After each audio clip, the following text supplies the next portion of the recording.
Hello and welcome in this match that is highly anticipated. We are here with Na'Vi Alliance and we are going to see a game for the grand finals of StarLadder Season 7. Best out of 5. This is the first game, but because Alliance has got a winner's bracket advantage, you can't count this as the second game. And actually, as you see, you don't see that in the top left corner. People inside the Dota 2 client will see that it says Game 2, because that's how it is. Anyway, I'm not by myself here. I'm joined by Vikemont. Vikemont, welcome to the broadcast. Good to be on, Shiver, and we're right in here in Game 1, Na'Vi facing a 1-0 deficit, and it's already getting interesting because they have first picked Elder Titan. I was just wondering about what the impact of this hero, and I mean all the new heroes, but particularly this guy, in this particular series, because Na'Vi has really struggled to, I feel, understand this hero and deal with it effectively, and it's really bitten them in the butt a couple times already this weekend. But you can see that they do have the confidence that if they run it, they can use it to some potential and keep it away from the other team. And so we'll see if they put this. It could be Dendi, it could be Phonic, we don't know yet, but whoever it is, we'll have to keep a close eye on that Elder Titan. Yeah, and of course, one of the things is also the case always with a series like this is that, well, you kind of are wondering, who are they gonna ban against? Because sometimes you see people banning heroes from Admiral Bulldog, you see people banning heroes from Aki, and that also means that normally a bit more of the banned heroes make it through. Like in Elder Titan, who has been banned most of the time actually lately, or at least seen the first ban quite a few times, but now indeed picked up by Na'Vi. And I have to say, I'm quite surprised with the bans for this series so far, because Io and Bedrider, very standard bans. Naga Siren, standard ban. Lifestealer, not as standard, but for Alliance a bit more standard. But Na'Vi, this time, choosing not to ban out Chen, nor the Lone Druid or Nature's Prophet, which they actually banned out Chen quite a bit at TI. They banned out Chen quite a bit. They didn't take out Lone Druid or Nature's Prophet. No, Lone Druid is usually not worth a ban, I feel, even against Bulldog. The hero has been more managed, and the way that he plays is a little more separated from the way that a lot of teams are playing right now. There's also the big deal that Troll Warlord's ultimate doesn't affect the bear.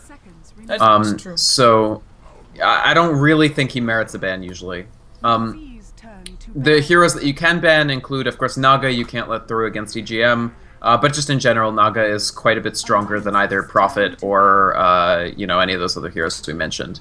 Batrider also, I think both these teams would rather not make the gamble that they did in TI3, where they just let Batrider and Io through every time, and it was total chaos. They just banned out really, really high-power heroes overall, rather than trying to focus on one particular person.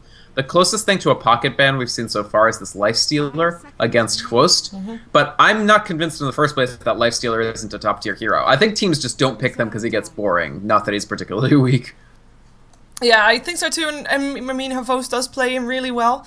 You have to give him that, but yeah, removing that one from the pool, I have to say, I like it better when teams necessarily, like, they ban out because of the hero, like, because of the game, not because of the team they're playing against. And that makes it a bit more, I don't know, transparent, I think I'd call it. I have to still say, though, I mean, we just talked about it. Aki's Chen, he won 92 times with that hero. He has lost about the same amount of games with Poppy as it, but he's only won 50-something. So there's a big difference in that. And, I mean, we know that he is a beast on that hero. And with Enchantress now banned out, Poppy, we've seen him play Crystal Maiden, and then Enigma next to the Enchantress and the Chen. But those are his four most played heroes at the moment, I believe. Yeah. And Enchantress is already out. She is, and so is Chen, but Enigma would be amazing here, so I don't think it's... I think they're still fine. Like, if they run Enigma, and then some other support for Kuroki, and just have the Elder Titan offlane, I don't know, I think this is an incredibly good lineup. The good thing about Na'Vi's draft here, and I think Alliance knew this, is that because the OD wasn't banned, they have this 4-5 thing that you see some teams do, where if OD isn't picked by the 4th pick, the team will pick him and then immediately ban Razor. And not only have they done that, but because Alliance didn't pick up Lone Druid either, they've also taken out Lone Druid. So they've taken out the 2 heroes that are best used against OD in the middle lane. Now, Troll doesn't do terribly, but Alliance usually prefer to run Troll as the tri-lane carry for Loda. Yeah. So they may end up running him mid instead. I do think Nature's Prophet is going to be quite strong here, though. Yeah, we also still have a Viper in the pool, which is also a hero that gets picked up often up against the OD. But the other heroes, I mean, it's the Lone Druid, the Razor, the Lifestealer.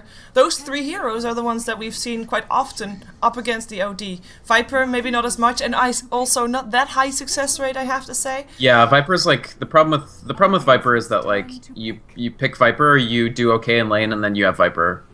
Like, you're still stuck with the Viper for the rest of the game, and you regret that decision every minute after the lane phase. Not that he's totally terrible. It's just it's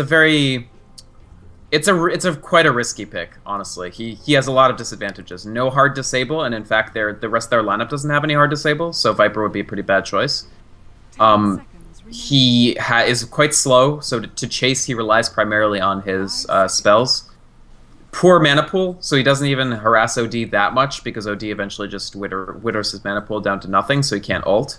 I don't know, like I honestly don't really rate Viper. Like that game where Empire read him was almost the perfect case where you can have a good lane and the ultimate is really useful because they have Lifestealer. It did nothing. It was terrible. Yeah, I do like to say again though, I mean, I just said Aki, Beast on Chen, Bulldog, Nature's Prophet.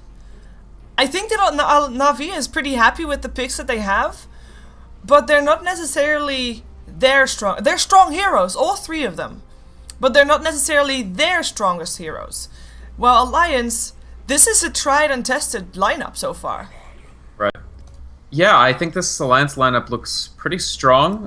The only thing is if Dendi just completely dominates on the OD. If he's able to keep S4 off of any XP in the middle lane or really reduce the XP that he's going to get, I could see Na'Vi just dominating the laning phase to the extent that they can extend that.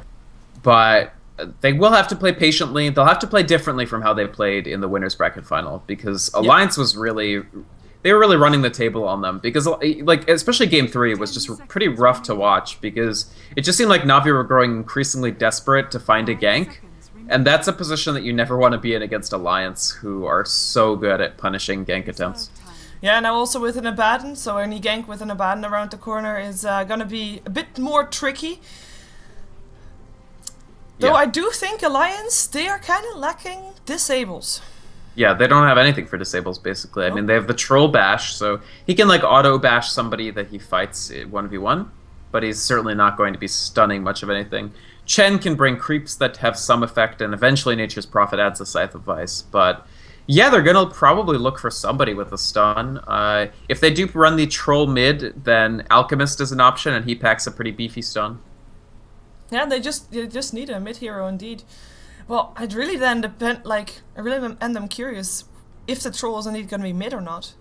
Yeah, if Troll is side lane, then their mid needs a stun. In my opinion, it does need to be hard disable. It can't be something like Puck. Yeah, and then you think about maybe Dragon Knight, but up against an OD, that's just suicide. Dragon Knight is miserable. What you can do is Kunkka. In fact, Kunkka is what I wanted, I think, Empire to do yesterday.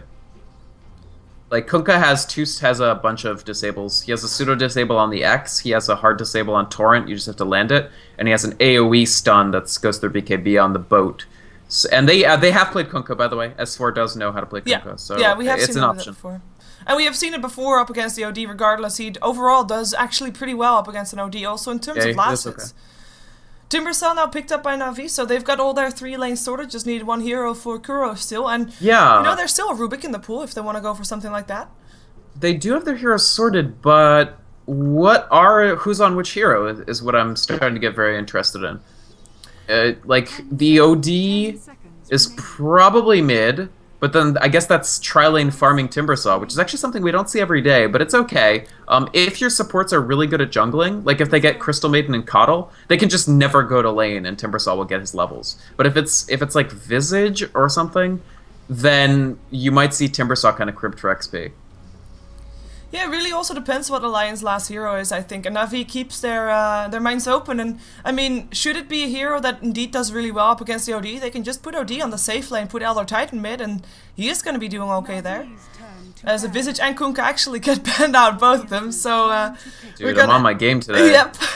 We have to see something else picked up here. And both of the teams, by the way, taking their time and only 11 and 23 seconds left in their bonus time, so they don't really have that long anymore to decide what they're gonna do that as plan B. Whoa, whoa, oh, I have to just say that, because this... Oh, it's Loda Abaddon. It's Loda Abaddon. We've seen it before and it worked, but it wasn't done against Na'Vi. Curious to see if that works. And with this, they also deny Kuroki's Rubik. Yeah, they do take away the Rubik, which is pretty neat of them. They also, for what it's worth, Abaddon's not a bad mid against OD. If you let it go to like level 3 or 4, OD starts trashing you because you don't have any mana. But at levels 1 and 2, Abaddon's like 70,532 base damage. You can just go at OD's face and smash him a bunch. But they're probably going to run Loda Abaddon side lane S4 mid. Yeah, and that's I like the AM anti-mage. Yeah, I think the AM pick is really solid. The only thing is that this is hard support Elder Titan, which I'm not convinced. I just think Navi has a really weird attitude about this hero. It's kind of like I feel like after TI, like they just kind of stopped paying attention to drafting changes, and so their drafts start to get really weird after as the meta shifts for a while until they like jolt back. Like, when Io, after TI2, started getting insanely popular, they, like, resisted it for a long time, and they kept losing to it, and they would never pick it. Yeah, it's... Well, they have to try something, right? Something needs to be done. They haven't been playing their A game this LAN tournament, LAN finals. And, well, picking up the Elder Titan, even though it's played by Kuroki. Kuroki is a support that normally is able to find his moment, find his farm. So I'm hoping that that's going to be the case in this one as well, because it's needed, as you said. I mean, they need, I don't know, they need something extra, something new, something that can throw Alliance off their game, and who knows, maybe it's going to work out. Yeah, it could work out. I mean, I actually did expect the Anti-Mage. I just thought it would be Anti-Mage and no Timbersaw. I thought it would be Anti-Mage 4th pick, and then take, like, any other support, like Keeper or Visage. Visage was banned, but if it was in the pool, I think they would have grabbed it. So, anyway, yeah, it'll be support Elder Titan. Na'Vi on the Dire side, going to try to reclaim their throne. They haven't won a StarLadder season since Season 4. Yeah. Kvost in the tri-lane on the Anti-Mage, wearing one of Anti-Mage's many really dumb-looking hats. Puppy on the Crystal Maiden, and Kuroki on the Elder Titan will be supporting him. That leaves Dendi to go up in the middle on Outworld Devourer, a hero that he's actually quite good at. I saw him get 70 denies in a TI3 prelims game, which was, like, kind of unheard of. And then Funnick on the offlane Timbersaw. Yeah, and of course for Alliance, they will be playing from the Radiant side this game. We have got S4 playing the Troll Warlord, so he'll be taking that one mid. We have got EGM on his Rubik, Aki on his signature Chen. On the bottom lane also is Loda making his way to bottom lane, wants to, of course, farm up his Abaddon. And then we have, last but not least, it is Admiral Bulldog playing also his signature hero. It is Nature's Prophet. And he'll be starting off in the jungle, but I'm thinking he's going to rotate back to the jungle, or to his own jungle, fairly fast. Although, of course, the longer that he stays on that top lane, and if he can actually mess with those supports, that's actually going to be a big deal. Because both Crystal Maiden and Elder Titan, if they don't get levels, they're going to fall off the map real quick. Yeah, I mean, CM is one of the stronger level 1 heroes for what it's worth. So, I mean, he's going to be food in some respect, but as long as they get their roam off, he's going to basically do his job. And if he starts dying at the beginning of every fight, maybe it's not the end of the world. But yeah, it's also great to have a CM who does find levels. Frankly, CM's actually, of all the supports in the game that are frequently used, she's one of the best scalers with farm. Because basically what farm gives her is extra milliseconds, or what the hell? We're rehosting because there was a bug, as in there was apparently a disconnect, but then Loda pressed a button that says leave game, so we have to join game. Loda. Join fast though, because they're joining fast as well. Can you tell me the password again in the chat? It's oh, there you are. I found it. Cool. Phew. You were about to say it. No, I wasn't about to say it. I typed it. Typed it in the chat. I see it. Cool. I was about to say that we might be too late and that there might be, then I would be by myself. And curse you forever. But now we have a ready signal. So we're looking at, in the meantime, we're looking at the Russian stream because I want people to show something, and they had just had camera shots, but now we see Vlad and Casper having fun. Yeah, I hear that the camera shots revealed that Kelly Milkies is wearing a Na'Vi shirt. I actually saw just her wearing... No, she is. A white Na'Vi shirt. Hashtag drama. Ooh, but she is standing behind Alliance. Yeah, I know. So yeah, that's not gonna happen. She took some nice pictures, by the way, of the whole event.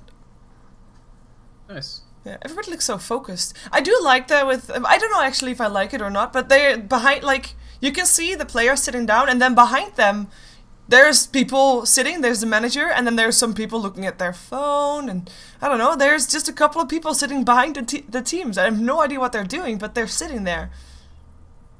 Nice. Good times. Yeah, it's a very old school LAN setup, Look, basically. there's just someone sitting at his phone, looking at his phone. There's a girl sitting behind Funnick, and I don't think she's very having a good time here. She's just not into Dota. No. Doesn't mean she doesn't have other qualities that are salient. Okay. Well, looks like teams are ready again. We're waiting for people to either press enter or wait for the 11 seconds to pass, because that's what we're waiting for, because we are awesome. This time, hopefully nobody disconnects, and even if they do, they don't press the button that says leave game. Because that's not really ideal at all. Oh look! You see everybody with caffeine drinks, right? With Monster and Red Bulls, but Kuroki is drinking coffee. Hell Legit. yeah. Yep. That happened. So we are rolling out once more. We already introduced the players to you, and it doesn't look like we are seeing any change here. Everybody just goes to their lanes. We don't really have any level 1 adventures, even though, of course, that was the case in the last game they played together. I believe they had a 0-minute first blood, if you will. And, well, this time, not gonna happen. It's gonna be fairly passive at the start. It will be, yeah, because I don't know if this tri-lane is really going to be able to... Maybe they can catch Timbersaw, but it's not easy.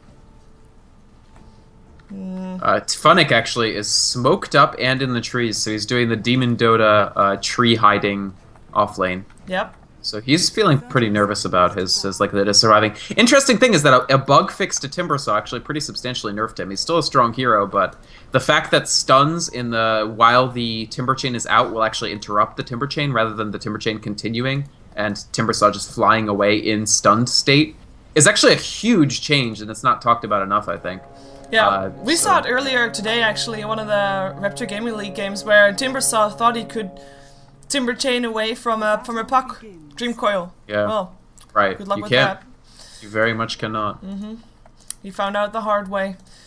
But yeah, you're right. It's gonna be something to look out for. Of course, Steel Alliance is kind of disable light, if you will. The last hero they picked up one's a Rubik, so they do have the telekinesis, and they have anything that he can steal if he gets a frostbite or something. Yeah. That's of course going to be ideal, because Navi themselves also not that heavy on the disables. They've got a frostbite, they've got an Astral Imprisonment, and of course I cannot count out the Echo Stomp, but...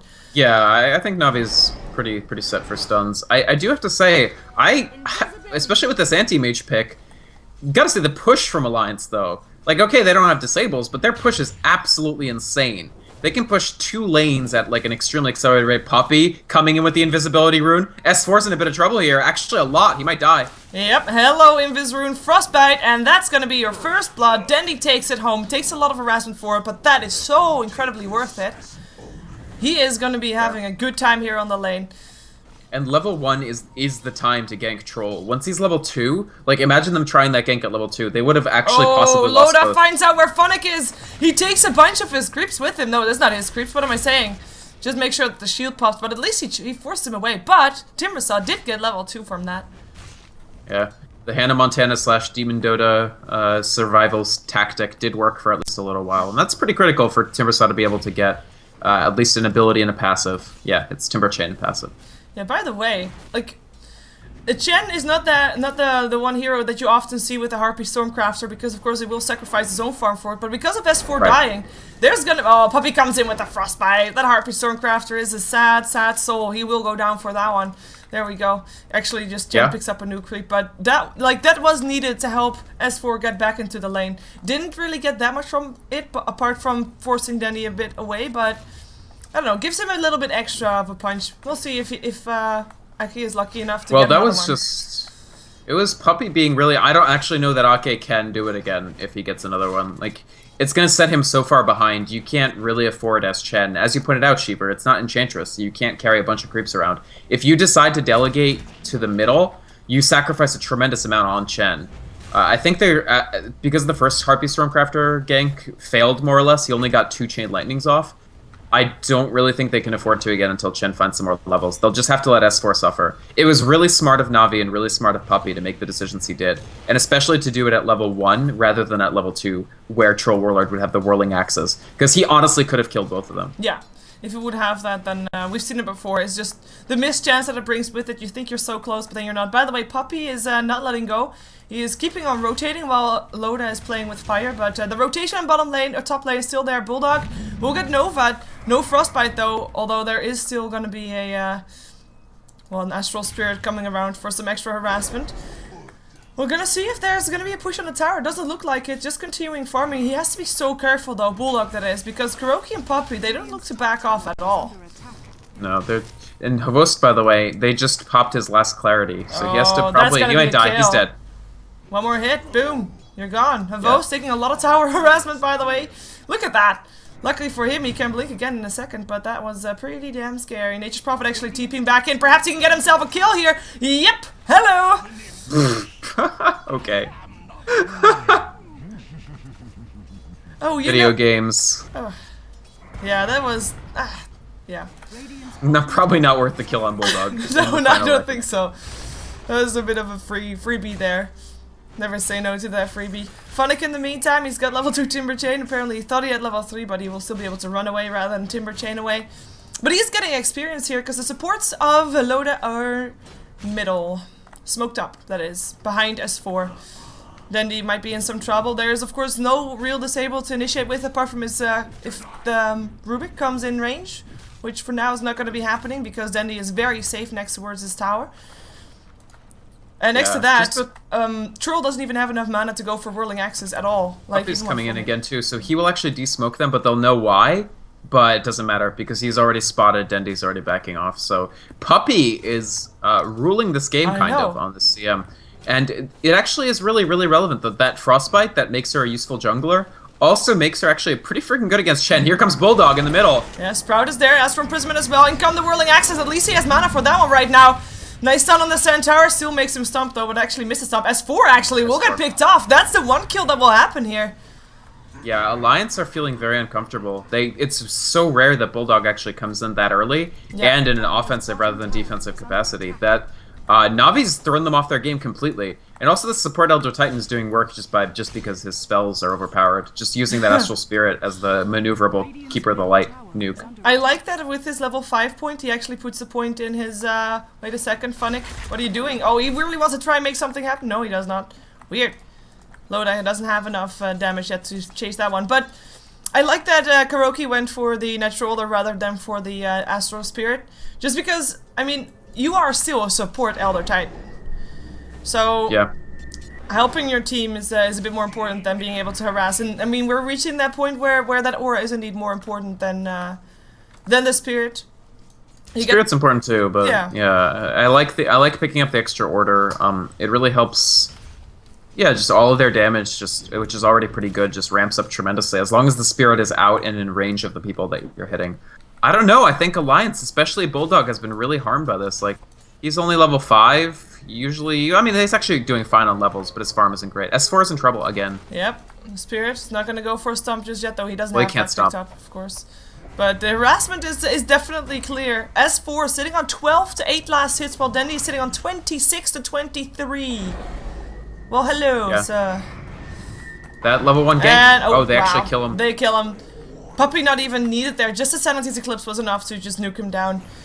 It is a tough lane regardless. We already talked about that. Timbers or Troll Warlord, not the easiest one to go up against an OD, but that's just brutal. It's actually an okay lane. It's mostly that Funnick in trouble bottom. Maybe, although he might actually get out. There is a troll, and he has got his ensnare perhaps to make something happen. And comes the ensnare. There is no mana up on Funnick. Funnick is dead. Boom, you're dead. Rubik with the last hit in the end. EGM gonna take home a bit of gold. He already has boots, by the way. He's doing actually pretty okay for support, but on levels, still level 4. Aki's still level 5. We know that Puppy is level 5 as well. He's almost level 6 even. He's doing an amazing job in keeping control, coming into the lanes at the right time, and then going back into the jungle to farm there. And of course the other support is Kuroki, level 5 as well. So all in all, Navi's support slightly ahead compared to Alliance. Yeah, slightly ahead. It's more just that Dendi is trashing S4 so badly because of that level 1 gank. I think Troll actually has an okay matchup. It's just Puppy has been really, really effective. Not only did he get the gank, but he also completely deflected the Harpy. Harpy Stormcrafter usually just completely wins the lane for whoever's team it's on. In this case, it did next to nothing, and Dendi continuing to just get constant denies. He's 2 levels ahead of S4. Like, that's a rarity that you see something like that. Yes, we have more people coming middle. Actually, Phonics showing his face. They want to go for S4 again, perhaps? No, they can't right now. There go the Chen creeps. They lost the Dark Troll Warlord already.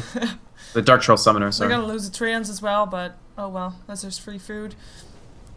But everybody coming in. Phonic actually leaving his lane. He's level 6, showed off his chakram there, right there. Of course, we saw that on the bottom lane earlier as well, but he'll rotate back to bottom, and where Abaddon is still trying to catch up with the Anti-Mage, which, by the way, at this moment is just not happening. In terms of net worth, Anti-Mage is just 500 gold ahead. In terms of last hits, the difference is not that big, 51 to 14 compared to 55 to 26. But of course, that kill earlier on, the First Blood, does help quite a bit. Even though Anti-Mage did die. It wasn't First Blood, sorry. It was Second Blood, if you will. Right. And once if Anti-Mage actually hits a very fast Battle Fury, the shape of the game changes considerably, because Alliance, in theory, should be able to push quite a bit before that. But because of the slow start for a lot of their heroes, the slower start for Chen than you would normally expect, still okay, but it is slower. The slower start for Nature's Prophet, and the extremely slow start for Troll. All this moves the time window for the push back to after Anti-Mage is already a factor. And that makes the push much harder, because Anti-Mage is counter-pushing one lane and can always come back. And they have good wave clear, so... like, excellent wave clear, in fact. Looks like we have a bit of a role switch here, because Bulldog has taken over the mid lane. He's sitting on a bare Hand of Midas, by the way, so that's going to be putting him back on the map, hopefully for him. S4 will come back in the mid lane, but he was forced away. There's just so much harassment coming off from Na'Vi, and apparently Kuroki is just taking residence here. He's not leaving at all. He's just spamming out a spirit. He is level 6, he's got his Earth Splitter, he is one happy bunny. He's just sitting behind Dendi, protecting him. Dendi, who's only a recipe away from having his mechanism ready. This is extremely smart, because if they have a choice of having the supports hold off, actually there's the Earth Splitter, Test Force dead again. I was gonna say they could probably try to kill the Abaddon, but it's harder. And B, if you have a choice of stopping an Abaddon farming or a Troll farming, who are you gonna do? Obviously the Troll, right? He scales so much more. So I mean, S4 right now has the second least last hits in the game. Only above Rubik, and Phonic just one-shots Nature's Prophet. Holy crap, that was... yeah. This is actually on almost... it's not quite over yet, but Na'Vi are almost too far ahead to even start the push now, and Alliance's lineup only has push going for it. Yeah, and Loda, as you said, I mean, he definitely needs to have a Troll that does okay. He needs to have the Battle Trance and the team to help him out. He's not really one of those one-man army kind of machines, so... Alliance, they just need to hold on, I guess. What would you do if you're in Alliance shoot? What's their plan right now? Because obviously Na'Vi is kind of pressuring them. They're hurting S4, and S4 does need to have BKB and also have the Dominator if he can help it. Their plan is to... sorry, go ahead. Yeah, well, no, their plan is to gank mid. They go for Dendi. Telekinesis there. Dendi will try to run away. In comes the Sprout, but in comes Puppy as well with the Nova, slowing everybody down. Dendi able to run from this. Kuroki comes in as well, helping out. And that's going to be the end of that action. Everybody backing off once more because that Astro Spirit. So annoying. Yeah, their AoE damage is good enough to just keep Alliance off these attempts. Alliance's plan is to just keep control of their jungle. Obviously, Abaddon is farming as much as you'd want him to, but that's the thing about the Abaddon in the one roll is like, okay, he's farming, but so what? Like, it's a phase drums Abaddon. Is that even close to as much power as you get from the same amount of farm as Anti-Mage? I mean, at this point, Abaddon's stronger, but eventually he's not. And you've got an OD, you've got an Anti-Mage. Every single one of these Na'Vi heroes except Crystal Maiden, like, I personally feel gets more out of a lot of farm than Abaddon does. But maybe I'm insane, because Alliance definitely does like this a lot. But here, Loda, no matter how much farm he gets, he's not going to be able to carry the team. It has to be that the pushers are going to get farmed too. Yeah. Now, Bulldog does have Midas, so as long as they keep control of their jungle, I think they can split the jungle between S4 and Bulldog and just try to get as much as they can there. The mid lane has done nothing for him. Like, Troll simply cannot go to the mid. Right now he's top. Tri-laning, basically. Yeah, let's not forget that even though Na'Vi has been ahead this game, as we have got actually Kuro looking to get a kill. No, I can't get it. Nobody gets a kill. But at the moment, all towers are still standing. Yeah. I mean, they Na'Vi hasn't really felt... Well, I mean, it's actually bad that all the towers are still standing, because you have a team with Chen, Nature's Prophet, Troll, Warlord, and they haven't taken a tower by 12 minutes. That is true. As, actually, Loda comes towards the mid lane. They want to try and defend our tier 1 tower. From the side, in comes the rest. They have smoked up. Blinking forward, telekinesis is there. Dendy gonna be the target. Inside the centaur stop. There, splitter already there. Going for Loda. Dendy will try to continue to run. Gets stuck inside the trees. Lances Eclipse up on 2. And in comes Poppy with the freezing field. Down goes the Nature's Prophet. Down goes Loda's Abaddon. And EGM running for his little life. And he dies as well. Looks like we're also gonna see S4 die again, because coming out of this mess, there's just no way. And the Hand of God, of course, was on cooldown, was used already before this fight even started. Right, and Na'Vi had the mechanism for Dendy, the fast mech, which prevented him from dying. Maybe if Dendy dies before Sanity's Eclipse, they have a chance. Otherwise, there's just too much damage. These 4 heroes of Na'Vi provide more than double the amount of damage per second that Alliance's heroes do. Especially Abaddon, whose DPS is terrible. I don't know. I think Alliance are almost done in this game, honestly. Na'Vi have outplayed... I was a little skeptical of the draft, although I did think it had a lot of power, but they just... Amazing play from Puppy early on, held the Troll down, and they got an advantage and they used it. They didn't just take that lane advantage and be like, okay, our OD can farm now. They leveraged it in so many ways. How much do you think depended on that first Invis rune from Puppy? A lot. Honestly, it was really, really big, because it was a level 1 gank, and like I said, ganking Troll at level 2 is a lot harder.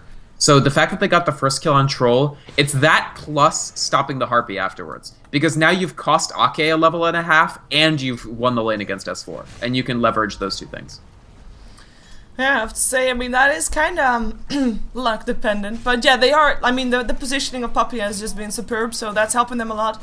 We have Well, seen, it could have been haste, right? It could have been, yeah, maybe he would not, I don't think that S4 would have gotten harassed as much as he did. That's true. But I think with haste, maybe they could have done it too. Yeah, but yeah, that's Dota. Sometimes you get an Invis. Yeah, oh. Then he says no push, so he clears out the creep wave. Of course, one of the things that Loda says a lot is that you only have to win 1 fight if you win the game. And perhaps there's still a chance for them, if they are able to hold on to their tier 2s and can split push, or at least trade for the rest of the towers and make good trades with it. They still have a chance to take this game, but they have to play it so safe from this point onward. They have to not allow Na'Vi to push. So something, or rather someone, needs to try and I don't know, deflect Navi's attention, as Funnick will get the tower here. No deny coming in from Loda. That's all tier 1 towers. Loda's probably in a bit of trouble anyway. Yep. Hello, Frostbite. Yep, there we go. But that's that was smart. He waited until the Frostbite to actually use the Aphotic Shield. So that's smart play from Loda. I mean, the interesting thing about the draft to me is Alliance thought that Na'Vi wouldn't dare to pick Elder Titan, basically, is what that draft means to me. Otherwise, they absolutely would have banned it. So they thought that Na'Vi definitely wouldn't pick it, and Na'Vi picked it and didn't even bend their draft around it. They just picked the heroes they wanted and then made the Elder Titan work. And I think that makes sense, because Elder Titan is so overpowered that it absolutely does not matter. And I think this game proves it. It doesn't matter if you run him as hard support. He's still overpowered as hell.